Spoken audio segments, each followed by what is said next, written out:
నమస్తే, welcome to our channel. నేను మీ అంకిత.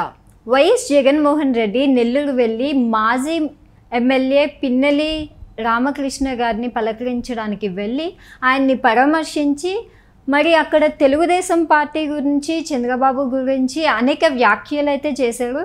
So అసలు ఈ వ్యాఖ్యలు ఎందుకైతే చేశారు, మరిన్ని విషయాలు డిస్కస్ చేయడానికి నాతో పాటు సీనియర్ జర్నలిస్ట్ దుర్గా కుమార్ ఉన్నారు. ఆయనతో మాట్లాడి మరిన్ని విషయాలు తెలుసుకుందాం.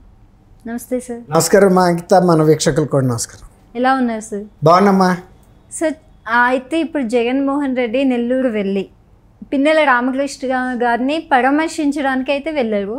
సో అక్కడికి వెళ్ళి చంద్రబాబు పైన అంటే తెలుగుదేశం పార్టీ పైన వ్యాఖ్యలు ఎందుకు చేశారు సార్? ఆయన మీరు అన్నట్టు తెలుగుదేశం మీద చంద్రబాబు నాయుడు గారు చేసిన వ్యాఖ్యలు, ఆయన గత 5 సంవత్సరాల నుంచి ఆయన ఏమైతే చేశాడో అది ఆల్రెడీ చంద్రబాబు నాయుడు గారు చేసేసినట్టుగా జగన్మోహన్ రెడ్డి గారు ఫీల్ అవుతున్నాడు. అది తను చేశా అనేది ఆయన మర్చిపోయాడు. ఈ ఫియర్ సైకోసిస్ అనే ఒక వర్డ్ కూడా వాడాడు. తెలుగుదేశం ఫియర్ సైకోసిస్ సృష్టిస్తుందని చాలా వాడాడు. ఆయన గత 5 సంవత్సరాల్లో ఏమేం చేశాడో అన్ని పోసగుచ్చినట్టు చెప్పాడు. తెలుగుదేశం ఇంకా పరిపాలనే మొదలు పెట్టలేదు, కానీ ఆయన ఒక భ్రాంతుల్లో ఉన్నట్టుగా మాట్లాడుతున్నాడు. ఆయన మాటలు వింటుంటే ఆయన గత నుంచి బయటికి ఇంకా రాలేదు అనిపిస్తుంది. అంటే ఒక భయంతో మాట్లాడుతున్నాడు. భయంతోనే కదమ్మా, ఆయన చేసిన తప్పులన్నీ గుర్తు తెచ్చుకుని అది నేను చేయలేదు, చంద్రబాబు నాయుడు గారు చేశాడు, తెలుగుదేశం వాళ్ళు చేశారు అనుకుంటున్నాడు. 5 ఏళ్ళు కూడా గడిచిపోయినట్టుగానే ఉంది. ఆయన చెప్పిన తీరు చూస్తే 5 సంవత్సరాల్లో ఇలాంటి దుర్మార్గమైన పనులు, ప్రజా వ్యతిరేకమైన పనులు చేశాడు. ఇట్లాంటి పనులు చేస్తే అసలు ప్రజలు ఎందుకు ఆదరిస్తారు, ఎవరినైనా ఘోర ఓటమి చేస్తారు, బుద్ధి చెబుతారు అని ఇప్పుడు ఆయనకి ఏదైతే బుద్ధి చెప్పారో అది చంద్రబాబు నాయుడు గారికి జరిగిందన్న భ్రాంతిలో మాట్లాడినట్టుగా అనిపించింది నాకు. అసలు ఆయన ఇంకా పాత దీని నుంచి ఆయనకి జరిగింది అనుకోవట్లేదు. చంద్రబాబు నాయుడు గారు శ్రేయోభిలాషిగా చెబుతున్నాడు, మా నాయకులను కొడుతున్నారని చెబుతున్నాడు. తర్వాత వాళ్ళ మీదే అక్రమ కేసులు పెడుతున్నారని చెప్తున్నాడు. రాజశేఖర రెడ్డి గారు బొమ్మలను ధ్వంసం చేస్తున్నాడని చెబుతున్నాడు, విరగొడుతున్నాడని చెప్తున్నారు. తర్వాత వీళ్ళు జనంలో ఒక భయోత్పాతం సృష్టిస్తున్నారని చెప్తున్నాడు. తర్వాత జనానికి వ్యతిరేకమైన నిర్ణయాలు తీసుకుంటున్నారు. తర్వాత వీళ్ళు చేసే పనులు ప్రజల్లో ఒక ఇది కల్పిస్తుంది, అంటే ఒక భయం కల్పించే రీతిలో పరిపాలన జరుగుతుంది. ఇట్లాంటి వాళ్ళని ప్రజలు సహించరు. ఇది ప్రజాస్వామ్యం అని వాళ్ళు గుర్తించలేకపోతున్నారు. ప్రజాస్వామ్యంలో ఇలాంటి అకృత్యాలు చేయకూడదు, ఇలాంటి అకృత్యాలు చేస్తే ప్రజలు తిరగబడతారు, వాళ్ళకి తగిన బుద్ధి చెబుతారు. మా పార్టీ కూడా మంచే చేసింది, కానీ అది మంచి చేసినా కూడా మాకు పార్టీలో ఓటమి ఎదురైంది. చంద్రబాబు నాయుడు గారు ఇచ్చిన ఒక అబద్ధపు హామీలను నమ్మి ప్రజలు మోసపోయారు. గతంలో ఈయన 2019లో ఎలాంటి హామీలు, అమలు కాని హామీలు ఇచ్చాడు, మోసపూరితంగా ఇచ్చాడు అని ఆయనే చెప్తున్నాడు. ఇవన్నీ అంటే 2019లో ఆయన ఏమేమి వైఖరులు అనుసరించాడో ఆ వైఖరులన్నీ ఇప్పుడు చంద్రబాబు నాయుడు గారికి ఆపాదిస్తున్నాడు. ఇది చాలా విచిత్రంగా ఉంది. తర్వాత పిన్నెల్లి రామకృష్ణారెడ్డి చాలా మంచి వ్యక్తి. అసలు ఆయన పల్నాడులో ఆయనకి చాలా మంచి పేరుంది. ఆయన మీదే వీళ్ళు అక్రమ కేసులు పెట్టి ఇక్కడ నెల్లూరుకి తీసుకొచ్చి అరెస్ట్ చేశారు. ఇలాంటి అక్రమ అరెస్టులు కానీ ప్రజాస్వామ్యంలో నాయకుల మీద చేస్తే ప్రజలు సహించరు అని తెలుగుదేశాన్ని, చంద్రబాబు నాయుడు గారిని ఉద్దేశించి ఆయన చెప్పిన అన్ని విషయాలు కూడా 2019లో ఆయన ఏమైతే అనుసరించాడో అయ్యే చెప్తున్నాడు తప్ప వేరే విషయాలు లేవు. కనీసం ఆయనకి గుర్తుంది తను పరిపాలనలో ఏమేమి లోట్లు చేశాడు, ఏమేమి తప్పులు చేశాడు అన్నది తను ముఖాన్ని తన అద్దంలో చూపించినట్టుగా ఉంది. ఇప్పుడు ఆయన స్పీచ్ కనుక వింటుంటే నాకు అట్లా అనిపించింది.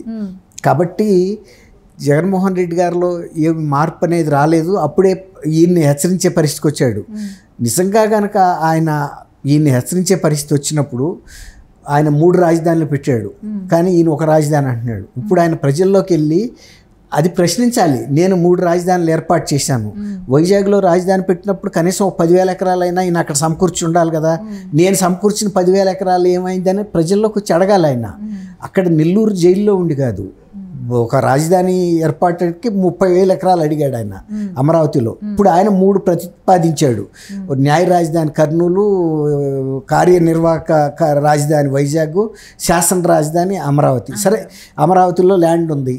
ఇప్పుడు ఆయన ప్రతిపాదించిన వైజాగ్లో 10,000 ఎకరాలన్నా సేకరించాలి కదా. నేను సేకరించాను 10,000 ఎకరాలు, నువ్వు ఎందుకు కట్టట్లేదని ప్రజల్లోకి రావాలి. ఆయన విధానాలన్నింటినీ ఆయన ఈయన తొంగలో తొక్కి కొత్త విధానాలు అమలు చేస్తున్నాడు కదా. నిజంగా ఈ ప్రజలకి పనికొచ్చాయి అయితే ఈయన జనంలోకి వచ్చి ఇప్పుడు చెప్పాలి, నేను ఎందుకు ప్రతిపాదించాను, నేను మీ మేలు కోరి, మీ ప్రాంతం మేలు కోరి ప్రతిపాదిస్తే ఇదిగో చంద్రబాబు నాయుడు ఇలాంటి పనులు చేస్తున్నాడు, మీరు రండి, నేను వ్యతిరేకిస్తానని చెప్పి జనంలోకి వెళ్ళి మాట్లాడాలి.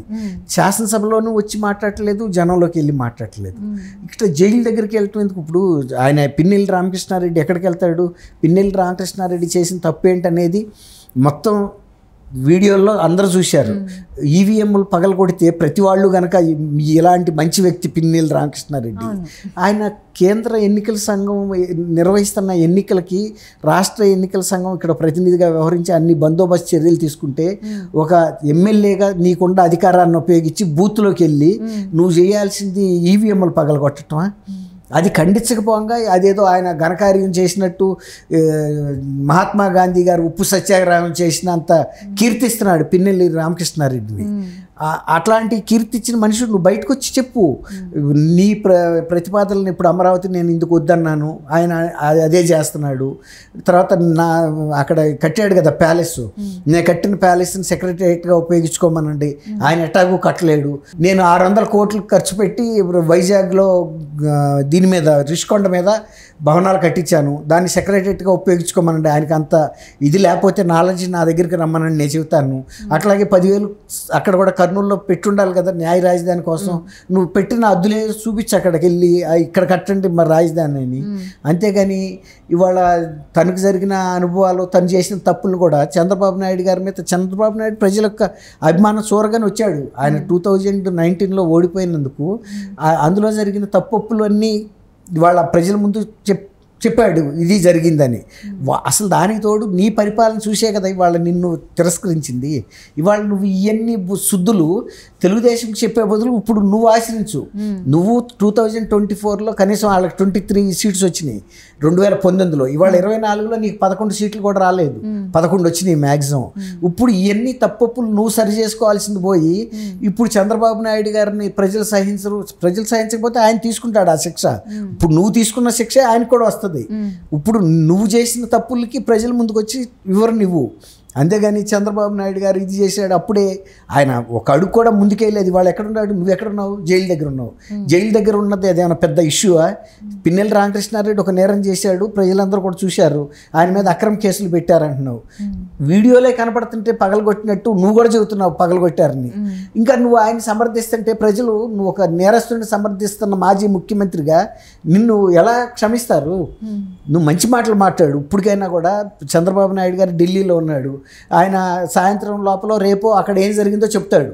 ఒకవేళ చెప్పకపోయినాడు నువ్వు అడుగు, నువ్వు ఢిల్లీ నీవేమైనా స్వార్థ ప్రయోజనాల కోసం వెళ్ళావు, ఢిల్లీ వెళ్ళి ఎవరిని కలిసావు, ఏం జరిగిందని అడుగు. నువ్వెప్పుడు నీకు చెప్పే అలవాటు లేదు, కనీసం ఆయన చెప్పింది తిను, నిజమో కాదో. ఒకవేళ కనుక తప్పు అయితే చెప్పు ప్రజల ముందు. సార్, అయితే చంద్రబాబు సీఎం అయ్యి 1 మంత్ అవుతుంది.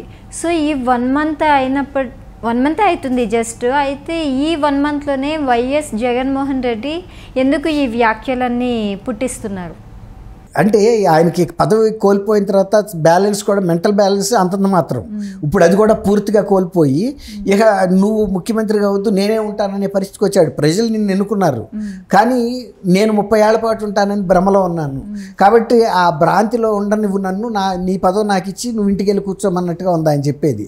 గెలుపుని ఆయన గుర్తించినట్టు మాట్లాడట్లా. ఇంకా ప్రజలు ఏదో మోసపోయారు, నేను పెద్ద దేశోద్ధారకుడిని, ప్రజాద్ధారకుడిని అన్నట్టు మాట్లాడుతున్నాడు. కాబట్టి ఇది ప్రజలే నమ్మరమ్మా ఆయన్ని. Okay, thank you so much.